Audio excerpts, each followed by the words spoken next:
on from the path that I'm going with my career in 2020 and my plans for my career, and moving into the next topic, which is Catila Catello. Canilla, Canelo, Canola, Camel Toe, however you want to call her, because we're not about to give her clout on my channel. But you know who I'm talking about. And just for fuck's sake, if you don't know who I'm talking about, I guess I'll say her name correctly one good time. Camila Cabello. Okay, so she is a person who is very phony, in my opinion. I feel like she's harmless overall, but I also feel like, and it's not her fault, I feel like her upbringing and her being in this group and her being in the public eye for so long has just trained her to have two versions of herself. The version that is truly her and the version that she's going to show when a flashlight is on her, which is when she's in public and when she's on red carpets and stuff. And for the sake of her career, that's understandable. I mean, you're going to be you around your family and friends, and then you're going to do what you got to do, and you're going to work and, you know, have this work version of you. Okay, that's fine. But I feel like no matter how successful I get, no matter how successful a lot of the people I look up to have gotten, they're still just really true to themselves, and they're genuinely good people. Like, I love Taylor Swift. She's genuinely a good person. I feel it in my heart and soul. And I don't get that vibe from her. And I trust my vibes. I trust the energy that I read from people. And I'm not saying, I don't read an energy that Canola Catello is a bad person, but I do read an energy that she's not genuine, and that the things that she does are not fully hers all the time. I love Halsey. I love Taylor Swift.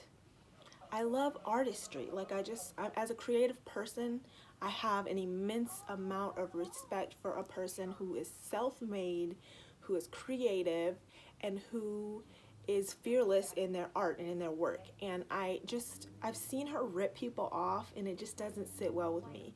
Like, her little clip for the second album she did, I think it's called Romance, that was a little bit of a ripoff from a Lana Del Rey monologue and a Lana Del Rey song too, and that kind of bothered me because I'm a Lana Del Rey supporter. And so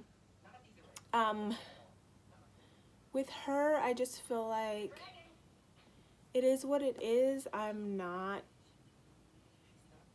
really a fan of hers. I never have been. But I will say this, it's pretty easy for me to cancel her because I was never a supporter.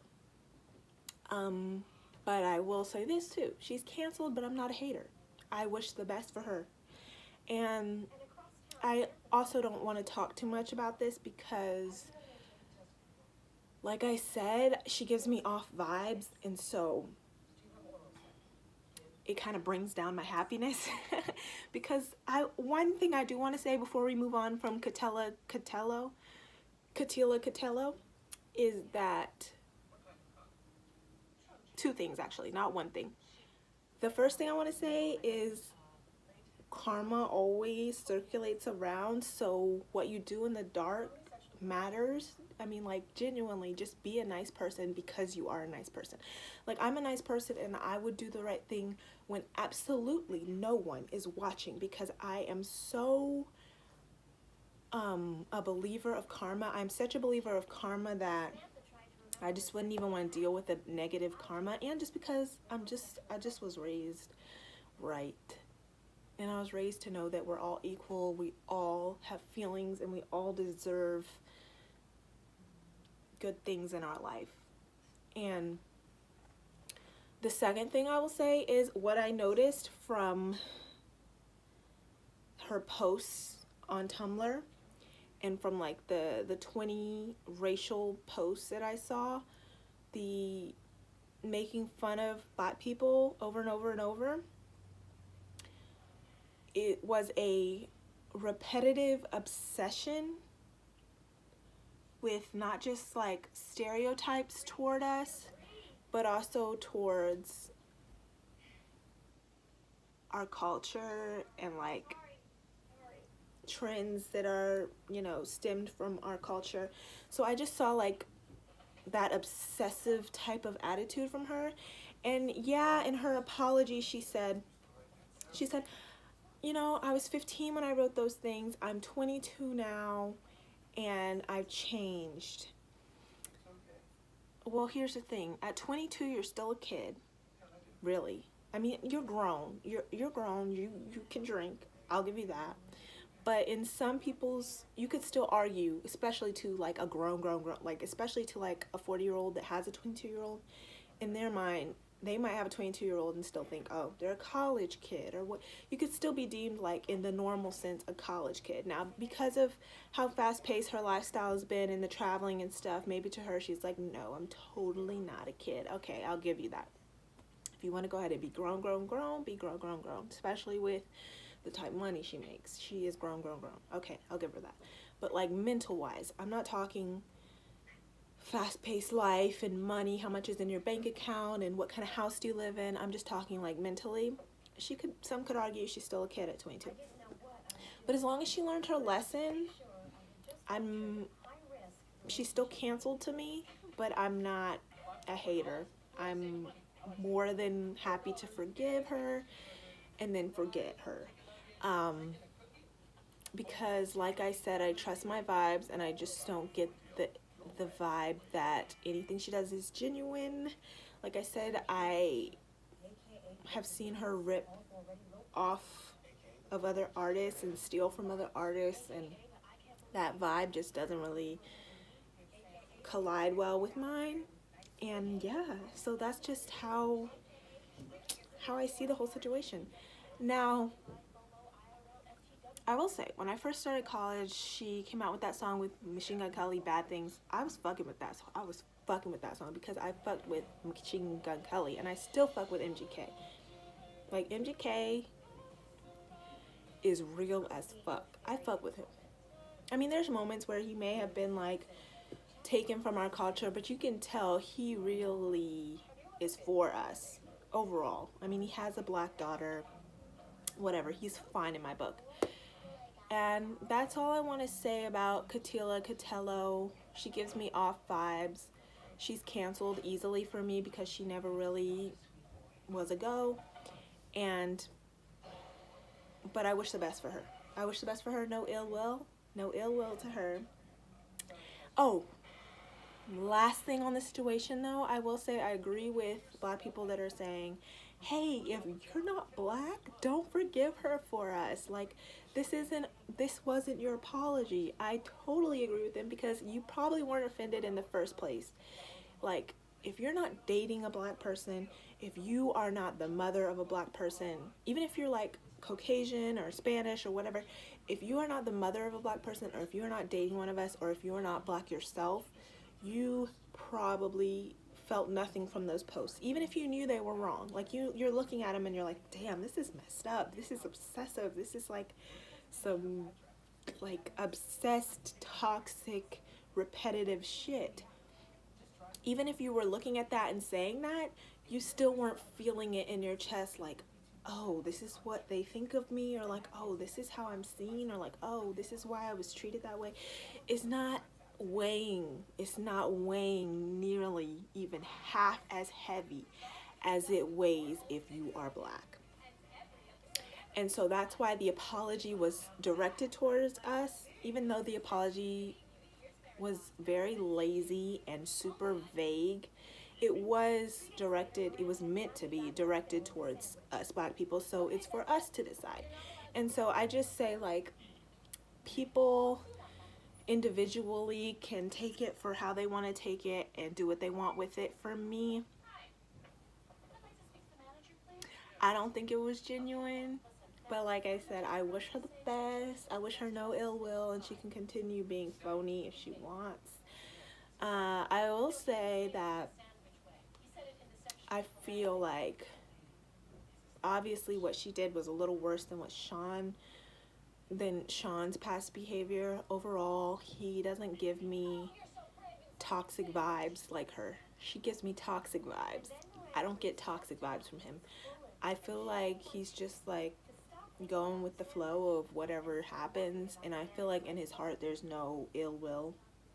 Whereas her heritage made her do that. I think that those posts when she was younger are a product of her Cuban background, and like her grandmother must have taught her these things like you're on a higher level than these niggers, and like everybody knows that it is ingrained in the Cuban culture to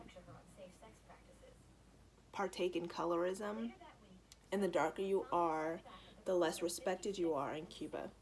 And so even if she knows that America doesn't really operate that way, I feel like it's always in the back of her mind. And I think she knows what she's doing when she like when she wears that all white and she's like, I'm a white Latina. Now, okay, if you are a Camila fan, don't take this to offense. I'm just like being funny. To me, this is funny. But I think she knows what she's doing when she does those little subtle things, like when she wears all white and then does a hair flip and she's like, I'm a white Latina.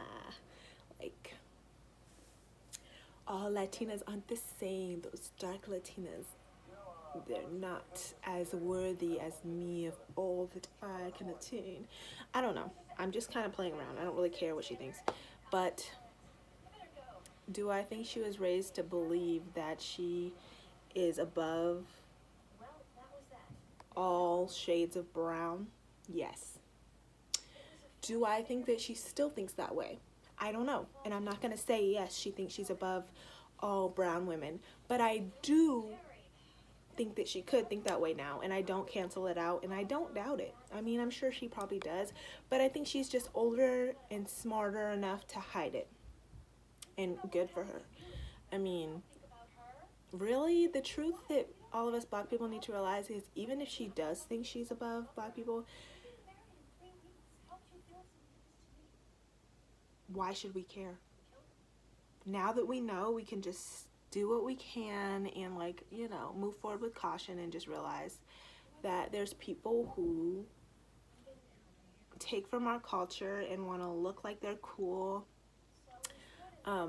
publicly and like dance to our music, but then they go home and they're taught that they're above us and they want to use the N-word in private.